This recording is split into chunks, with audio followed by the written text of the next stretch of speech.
Hej, jeg kunne godt tænke mig at fortælle lidt om stress og burnout, og hvordan jeg kan gå ind og hjælpe dig, hvis det er sådan, at du desværre er blevet ramt af en af de ting.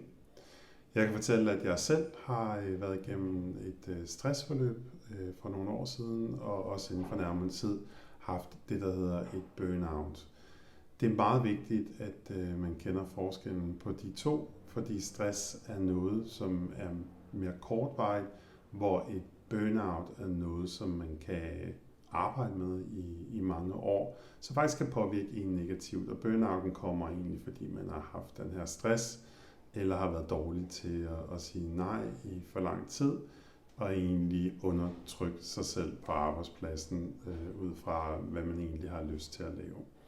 Så det er meget vigtigt, at vi får kigget på, hvad er det egentlig, der sker med dig, hvad er det, du oplever.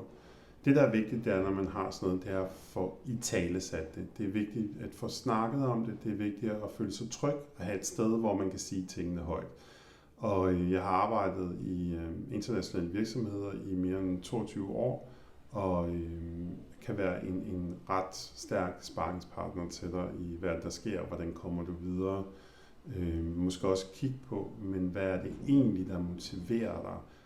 Er det på tide nu, du skal skifte karriereretning? Hvorfor er det her, det trigger dig? Det man egentlig også ser med stress, som egentlig også er ret interessant, og det er, at ofte så handler det ikke om den situation, man er i lige nu. Det handler om en situation, man har været i tidligere, hvor at ens nye leder måske trigger nogle ting, som man egentlig har gået og undertrykt. Så man er faktisk i en situation nu, hvor det føles rigtig kraftigt, men ikke på grund af den situation, man er i lige nu, men på grund af de ting, som man ikke har fået kigget på tidligere, som har været enormt vigtigt og undertrykkende for en. Men hvis det er sådan, du er nysgerrig på det, så kontakt mig, så tager vi en snak.